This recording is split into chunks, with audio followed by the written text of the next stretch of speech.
Welcome back to the Power Breakfast Show. Now, over the past few weeks, the discourse has been on corruption and who is failing the government, or who stole what, or what money was misappropriated where. We want to put that and many more matters in discourse today in terms of what is failing, what is working, what is not, what are the challenges, and what can we do to move this country forward, to put those stories and those matters rather in perspective.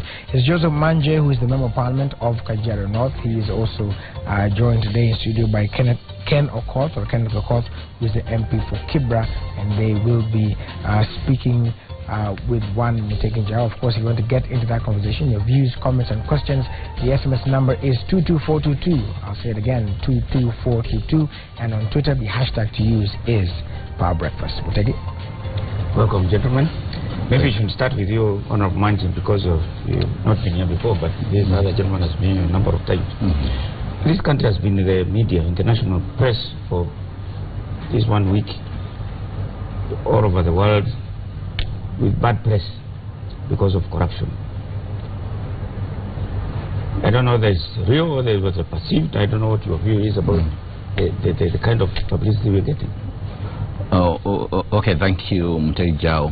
First, before I give the response, I want to take this opportunity to wish our candidates, Class 8, who are doing examination today, a success. I will say that the corruption that is being talked about in this country, to some extent, I tend to think it has a lot of perception.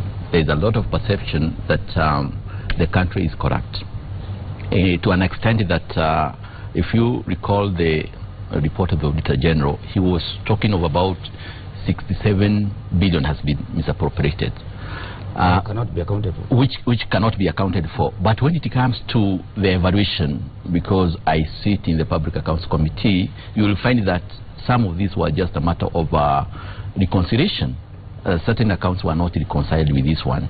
But you see, that information has gone out, has gone to the press, and it is creating a very bad image for this country, Mutegi. So I tend to think, as far as there is that public outcry, you know, there is public participation.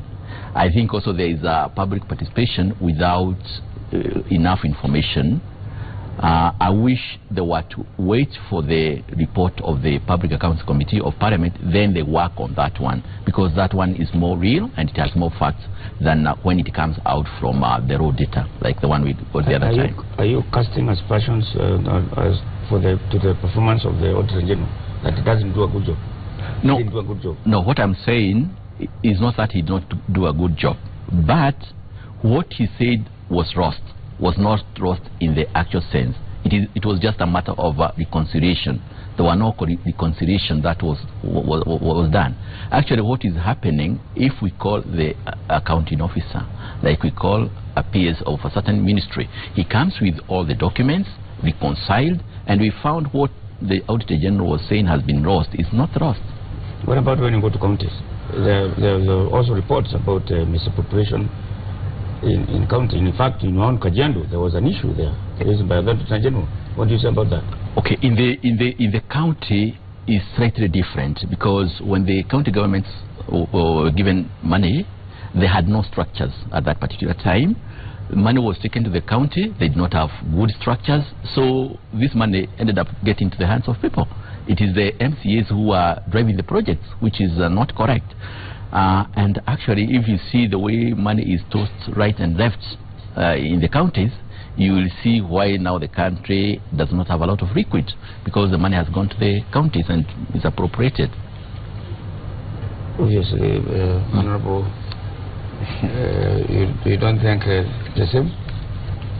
Let me also join Honorable Manje. He's a distinguished colleague. We serve together on the Education Committee, and to wish our children success in the KCP exam.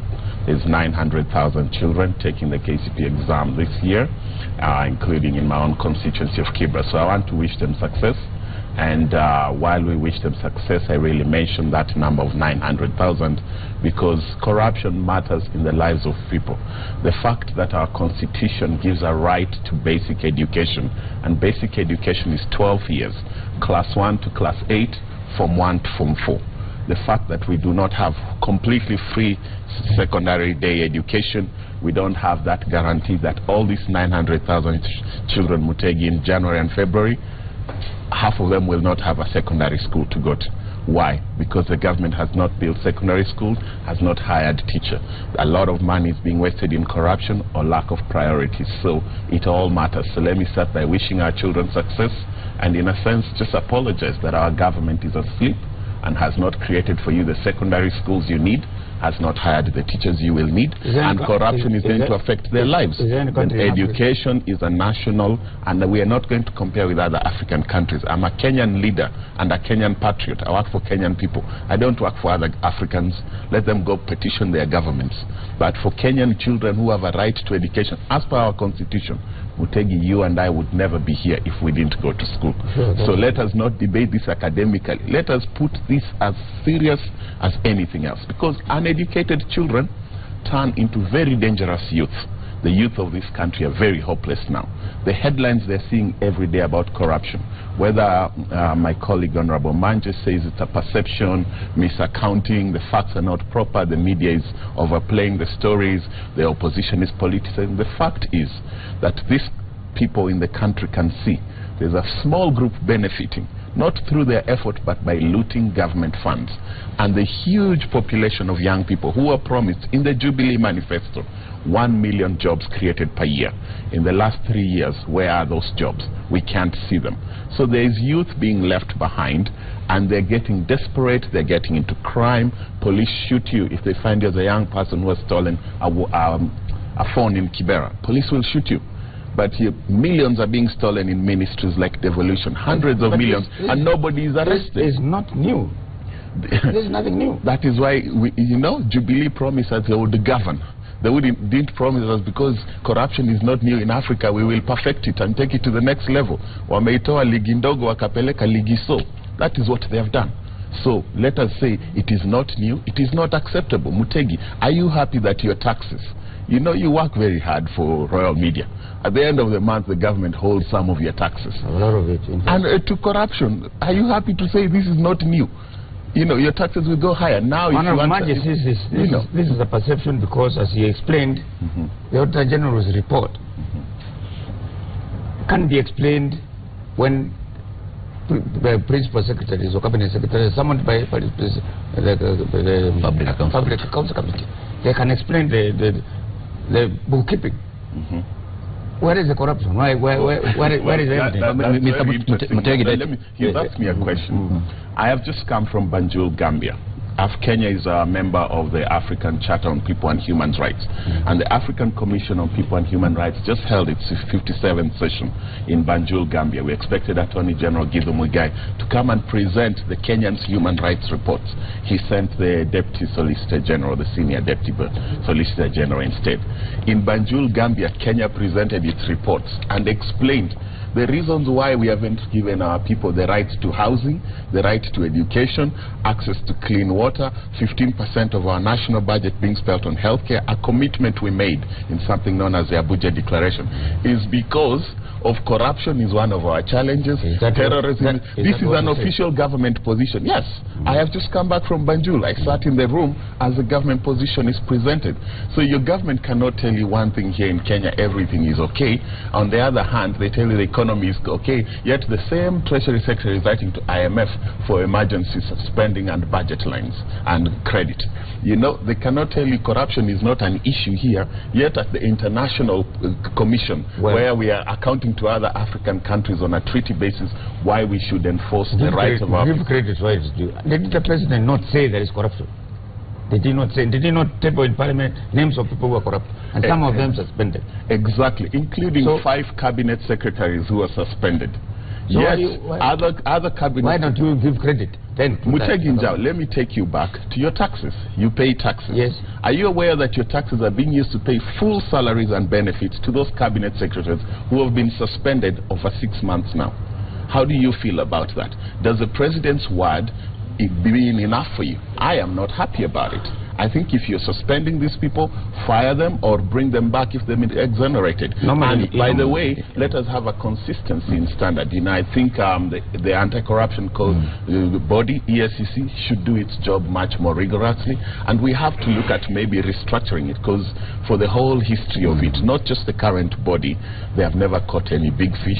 They have not done a very good job in recovering. You know, anti-corruption is not just about naming people or prosecuting them unsuccessfully. It's actually naming people, prosecuting successfully, jailing them to be punished, and recovering their assets. So I am saying President Uhuru will be successful, and we will clap for him the day he can tell us, we know 800 was stolen from NYS, we have recovered it from those accounts. The media accounts that are there, they're telling us, for instance, 800 million went to 3 accounts owned by one person. The accounts can we get that? Yes. Bank accounts have been frozen. But it's our money. Why freeze it? Take it back. Anyway, let's hear from Manje. So I'm not satisfied until we recover those money. Let's hear from Honorable Manje. While I understand the position of Ken Okoth, Mheshimiwa Ken Okoth, I want to say he's missing the point. And we normally talk with the CORD members of parliament in the boardrooms. We normally meet. And one of the strategy of the CORD is that they want to paint this government as very corrupt. That is a fact, we know it. They have a strategy to make sure that everybody in the country and internationally sees this government as extremely corrupt, a government that cannot be entrusted with resources.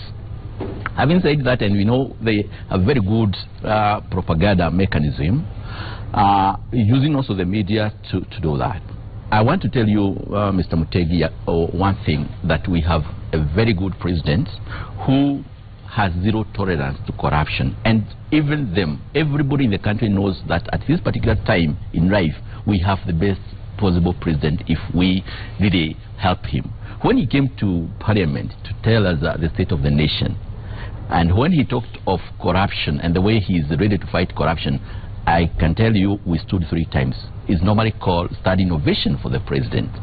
If the institutions entrusted in fighting corruption took cue from our president and assisted him, for example, ethics, Anti-Corruption Commission, if they went and played their part, then we could have been very far. They don't expect the president to be the chairman of Anti-Corruption Ethics and Anti-Corruption Commission to go and get these people. You don't expect the president to be the IG or the CID to go and that. The president is all the DPP to prosecute that. His is to give the cue. What he gave in the parliament, now it was them now to take over and take this country to the next level. Mr. Mutegi, you will find that everybody is talking of 5 cabinet ministers away, another one should go. But you see, when it comes to corruption and procurement in government, it's normally done by a certain committee. There is always a procurement committee, and it is a process. It is not like that the minister is given money somewhere and checks you can issue to anybody so that you can also grab. No, it is a process. It is a process. If, for example, NYS want to procure a vehicle, for example, a truck, there will be an advert in the papers, both papers, Nation and Standard. Then after that, people will seek. Then there will be a place to open the bids. The bidders are invited. They will see who has qualified. For example, 10 bidders had asked for the quotation. Then 2 or 3 we read. So out of that, there is a committee, procurement committee, that will pick. For example, Waiguru does not sit in that committee. Somebody sits in that committee, and the appointment of that committee is an institutional appointment. The chairman of the committee is different. Then, after that, if one name is picked, there is the other stage by a different committee, which is normally called evaluation committee. Waiguru does not appoint that. She does not sit in that committee. There is another committee. So, if we are saying she is corrupt, then we should target those committees first, and we see her influence in those committees, because it's a process. Then awarding is also a process. And then supply, then after supplying, there are those documents that are attached. If you want to see whether she was involved, go to that part, ask for the receipt, and the person who supplied. Let me tell you, Mr. Mutegi, what we don't have institutions that are really busy going for those people. They wait until they see citizen participation, like EACC. If it is calling Waiguru today because she's going there, after now the uproar, then it is responding to the citizen and to the media. I wish they had done before.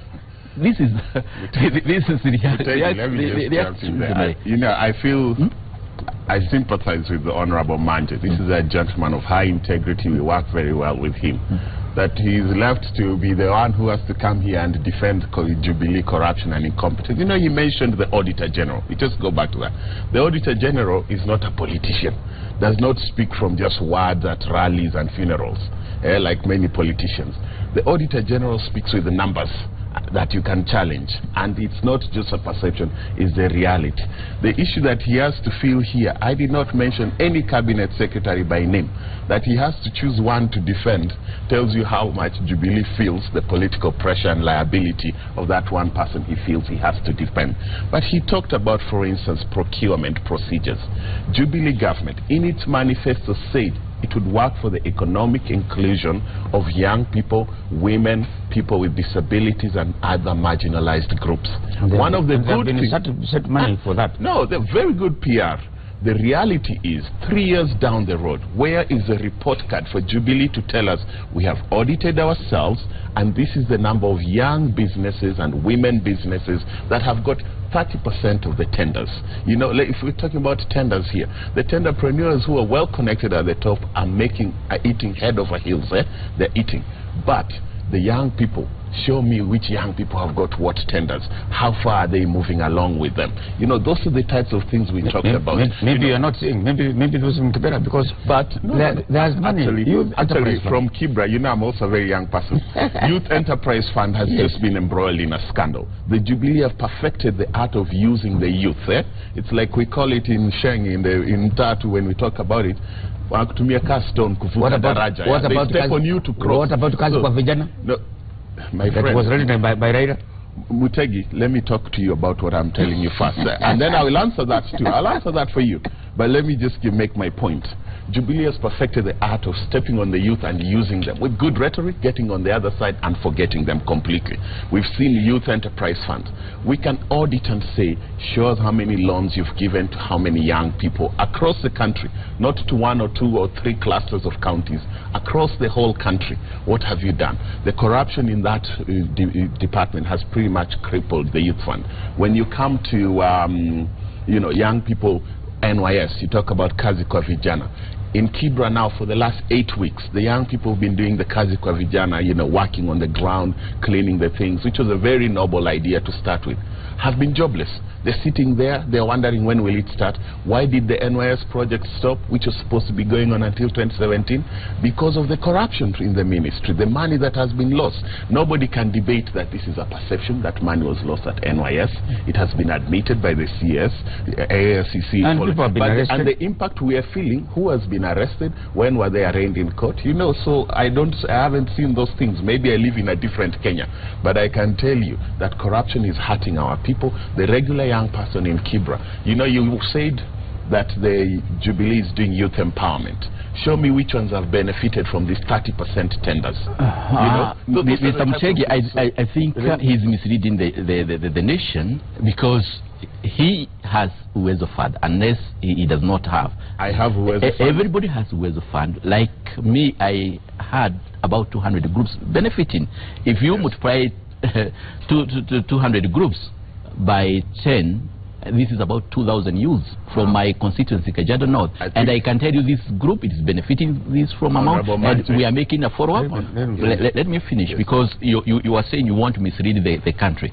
And I said the strategy of ODM, of CORD, I gave the first one. The second one is that they want to show that they have the job were never created, and they will use youth during the campaign and after election to distract the country. So they'll be telling them within the 5 years how many youths have been employed. They're not there. So this is the strategy to try to show the country that there is no employment. Otherwise, there is employment. How many youths have you employed in the CDF? You must have employed.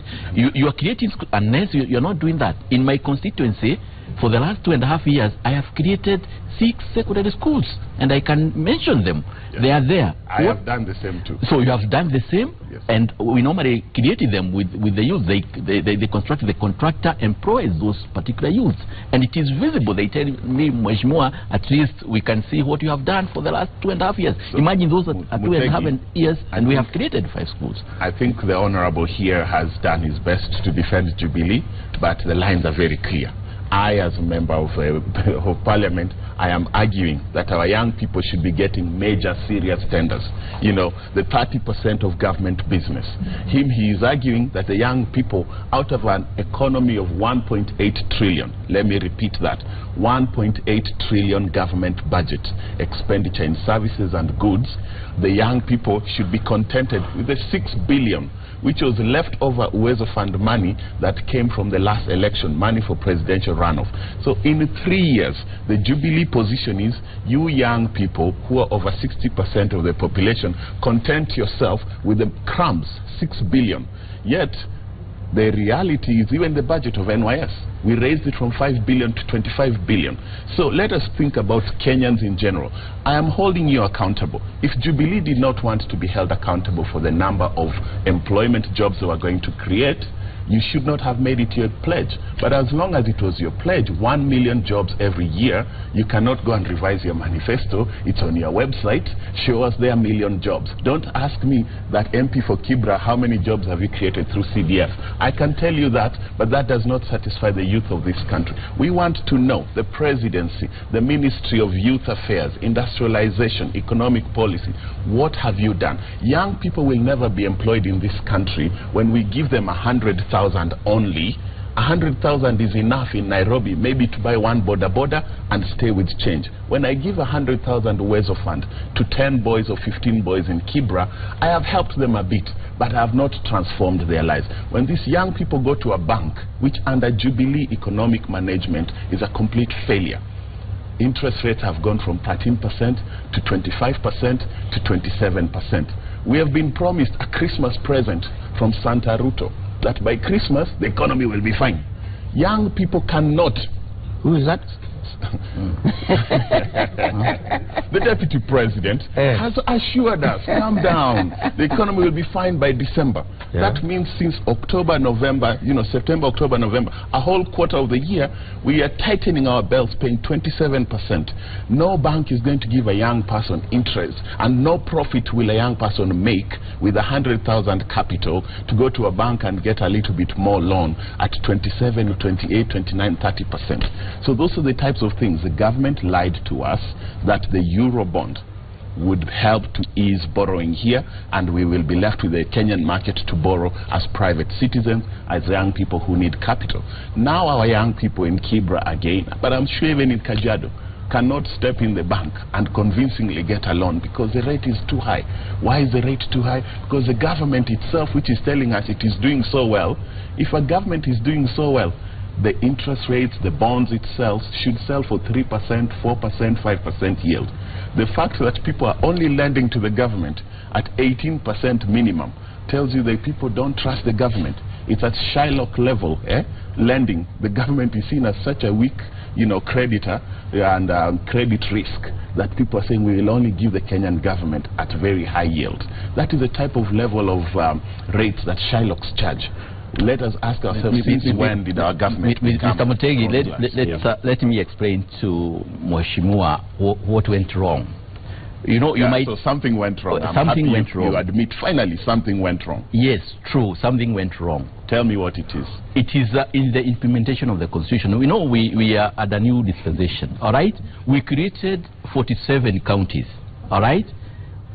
And these 47 counties, they're operating like individual governments. All right? Each government with ministers, PSs, everybody. All right? An example is like another government. Imagine one national government supporting 47 governments. Is it viable? So we should swallow our pride and see, now the devolution aspect we wanted is not the one that we implemented. We wanted resources to go to the ground. That is true, everybody wants that. But how are we to take resources to the ground? Are we to create other small countries? Because if, for example, you take my county, Kajiado County, it's behaving like another government somewhere. with all the structures, with the vehicles of a president, even the governors are called Your Excellencies, because it's another country. Do we want small countries, 47 of them, or do we want large country, that is Kenya, with a small devolved units for just purposes of resources? This is where we went wrong. We are cheating them. We are telling the governors, we can continue giving you money throughout and you spend the way you want, buying vehicles, buying whatever, contributing, organizing strikes and all that. But the correct thing should have been, let each county produce, get resources, collect taxes. We see how much you collect. Then the national government gives equivalent of the same. For example, it is very absurd for the government to give a county that is collecting 100 million, 9 billion. What does it mean? Actually, there are some counties in northeastern, in Turkana and the other places that were given 9 to 10 billion, and what they are collecting to the national kitty is less than 100 million. What are you doing? Are we cheating them? Are we telling them this is self-sustaining? So we should start from there. Even you, in any enterprise, if you are head of any enterprise, and you take resources where it is not productive, then at the end of the day, that organization will collapse. And if we continue the same, the country will collapse, the liquidity level will go down, and we are going to come to a standstill. Honorable Manje, did I just hear you saying to Kenyans that counties such as Wajir, counties such as Garissa, counties such as Mandera and Marsabit, because they contribute too little to this economy, countries such as Turkana, they collect too little in taxes that come to Nairobi, therefore it is a big mistake to send money there? Are you saying we should not be giving money for devolved functions, including healthcare, early childhood education, agriculture and water, to people of Turkana, people of Marsabit, Wajir and Mandera? Is this the official Jubilee position, or did you just make a mistake? No. I am here to defend devolution. It is not perfect. Implementation might have mistakes. There might be county assemblies where county assemblymen are wasting money and governors are corrupt. But under no circumstances are we going to sit here and say that devolution is the cause of our problems. This country has got enough money, it's properly managed, and I think that is a very good, and that is a very good question. Yeah. What is the real size of the economy? The CS for devolution and the CS for trade and the CS for treasury announced to us a few months ago that the Kenyan economy had been rebased, that we were no longer a poor small economy, that we were a middle income country. The fact is, this country can make enough money and can collect enough taxes.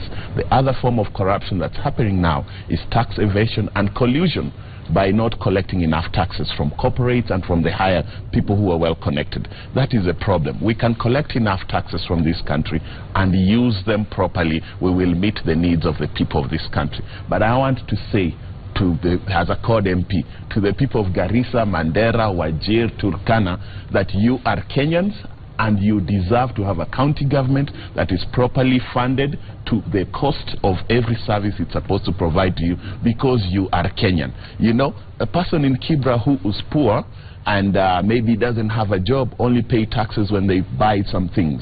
Okay, you pay fare, you buy fuel, you buy, VAT. The person who earns a salary like you and me pays income taxes. If you own a corporate business or a major ranch, like I suspect Manje here does, you pay even corporate taxes. So we all pay at different level of taxes, but we are all citizens with rights under the Constitution. There is nothing wrong with giving 15% as stipulated under the Constitution. If we went by your dangerous suggestion, your wrong-headed suggestion, that counties should only be matched by how much they only raise on their taxes, then we would not even be meeting the 15% threshold of the national government funding that should go there. The other thing is we should create this different attitude about how we use our taxes and how we are as a country. Citizens own this country and the sovereignty comes from them, and they fund this country. And even when we go borrow loans, we borrow in their names. Nowhere else would you go to the Irish Stock Exchange in Dublin and get 200 billion in a Eurobond, except by using the crown of the Republic of Kenya and say, lend the government of Kenya. on our behalf. So that's our money. Give it to the people, let us spend it, and let us not have a sense that government has money. Government takes money from us through our taxes, and this is our money that should be used. In Mandera, for instance, they had the first cesarean section because of devolution, improvement of healthcare. Are they where they need to be yet in terms of quality healthcare in Oro Mandera? No. But it is historic. In Wajir, for the first time, they had a kilometer or 3 kilometers of tarmac road that they had never seen in 50 years. So this argument is very dangerous that the more productive counties or parts of the country, and this will end up being Central, Nairobi, and parts of the Rift Valley, should eat more of the national cake, is taking us back that way. Why not Nyanza? It might not be as productive as much. We can look at, see, for instance, what are the industries in Nyanza province? In the agricultural sector, cotton failed, pyrethrum failed, and sunflower failed. Sugarcane is really languishing. So I have to be honest with you, the fishing industry is languishing. We even gave away Migingo Island, is still being controlled by the Ugandans. So I know what is being contributed out of Nyanza based on facts. I won't just out of egoism tell you we are contributing that much when I know the basis. You know, people are still suffering, and we need to do a lot through devolution. Our governors need to come up with blueprints for economic engagement and revitalization, improvement of agriculture, employment. That's fine, but that's a promise of devolution in all corners of this country. Are you advocating for poverty and laziness? No, I would never advocate for poverty and laziness. Where do you see me advocating for that? When you say, well, these industries are failed, they failed. The failure of Kikomi Industries, for instance, cotton mills. You know, when you have a well-funded and subsidized and protected cotton industry, you have so many farmers who benefit from it. When you have a sugar industry that is led and based on research, you have millions of farmers benefiting from it, raising their families. But let me give you, for instance, you know, without looking like I've got a bone to chew, let's go to something like even the Miraa industry. What has happened to Miraa farmers since Jubilee came? You know, what has happened to those communities? They are hurting. They don't have money to send their children to university, to pay for hospital bills. Why? Because we failed in negotiation with the British for imports and exports of Miraa to Europe. And that used to be a cash crop that was making the lives of many in Meru and other parts of this country very strong. That's what I'm saying. A few months ago, we had the importation deal for illegal sugar, maybe, or questionable sugar from Uganda. Right now, we know the fact is, you go to many supermarkets, they have branded sugar, that they cannot tell you which Kenyan farm they sourced the sugar cane from, which Kenyan factory produced the sugar cane from. Yet we know sugar cane is being imported from far as Brazil, Pakistan, Bangladesh, being shifted through Kismayo under the protection of KDF, and if I'm lying, take me to court, and it's being shipped in all the way and then packaged and sold here. So those are the types of things that if a government cares about its people, would fix. Let Manje say something before we close, because we are running out of time. I wanted to mention about the institutions that we have in this country. We have so many institutions to fight corruption, and yet they are not very active. We have Ethics and Anti-Corruption Commission. We have the DPP that is there. We have the CID. We have the police. We have the PAC. We have the PIC. We have the Controller of Budget. We have the Auditor General. Actually, when the Auditor General came the other time in our committee, Public Accounts Committee, I had one question to ask him. Because previous year, he had said there was a corruption to a tune of 500 billion. And when we reconciled the black book, that is the accounts, and properly reconciled by the accounting officers, I asked him one question: where is this 5 billion you are talking about that it was lost? And he could not explain, because he was saying, you know, there was a lack of reconciliation in this ministry. So what he does is that if the ministry, if the auditors go to a ministry, to an accounting officer, and the accounting officers cannot trace the vouchers, then he concludes that money has been lost. So that pyration of about 500 billion is what was not given by the accounting officer at that particular time. I wish he is diligent enough to wait a certain stage so that they can evaluate and conclude actually this money has been lost. I'm not saying 100% there is no corruption in the government. I know it is there, because these are Kenyans, and you know we are all Kenyans. And I want to let Mheshimiwa know what Obama said when he came to this country. He said, wishing your government to fail is wishing your country to fail. Let us support this government and see how far it can uplift the standard of Kenyans to that extent. The other issue that I want to tell the institutions and also the opposition, because of this strategy of yours, we have created an institution. Why do you want now the president to behave like a big man? They are saying sack him, sack him. Why don't we let the institution that we have put in place sack whoever minister is corrupt, whoever PSC is corrupt? How can you sack a minister without affecting the accounting officer who is the PS? You have to be systematic. Sack somebody who is in the procurement, sack the accounting officer, and actually, by the way, do you know the accounting officers are responsible to the minister in charge of treasury and not the minister in charge of that particular ministry when it comes to the money issue? Let us pinpoint where the mistake is. It is very simple. If, for example, the Anti-Corruption Commission tells us, the Public Accounts Committee today, let us see how money movement moved to from NYS, the 790 million. 2 days are enough for us, because this voucher was written to somebody. What you will do is you will check the check was paid somebody to that account. Then you go to that account who was paid this money. Then the signatory of that account is the one who will be held responsible. It is very simple, but we are making it as if something very big for the whole country. It is very easy to pinpoint who was paid this money. Go to the bank, and actually the media has said these accounts were in Family Bank, and there were 4 accounts. Why don't you go to those 4 accounts? You see who are beneficiary. Then you expose the people. What other investigation are you looking for? Then you take the bank statements. They tell them to bring to the Public Accounts Committee. Those statements will tell them, and actually when it is indicated who was paid, if it is Mutegi, it is written Mutegi received this money. What investigation is there? Okay. Then we take to the DPP. We are running out of time. Final one, very shortly. I will say finally that Jubilee, please take this corruption issue seriously. Stop taking criticism as an attack. My duty as an opposition MP to give you oversight, to criticize your failures. Parliamentarians and give oversight. Well, it seems like the Jubilee ones are not interested. So I will give oversight, and that might be uncomfortable with you, for some people. But the fact is that corruption is taking this country down. Jubilee has the power, including the tyranny of numbers in Parliament. They have the control of the executive, a cabinet of their choice. If they are not performing, it is not because opposition is pointing out their mistakes. They are committing their own mistakes, and we are pointing it out to them, and we are telling them, stop being corrupt, start fixing them. So I think let us fix those things. And I wrap again by saying, let us pray for our children taking KCPE. Let us work hard to keep our teachers motivated. I hope next time we'll have a chance to say, what will we do about the rights of teachers? The teachers had got a pay rise of 50 to 60%. That has been quashed. I still support, and I think the teachers deserve that money. And you know what has ruled it. Yes. And where are we going to go forward? There's political responsibility and leadership. With teachers who are not, don't have the morale, where are we going to go with this country? Who's going to teach our children well? So I'll leave it at that, and thank you for the forum to discuss these issues. Thank you very much. We are running out of time. We'll now go to the University Band Choir and listen to them before we go to the other interview.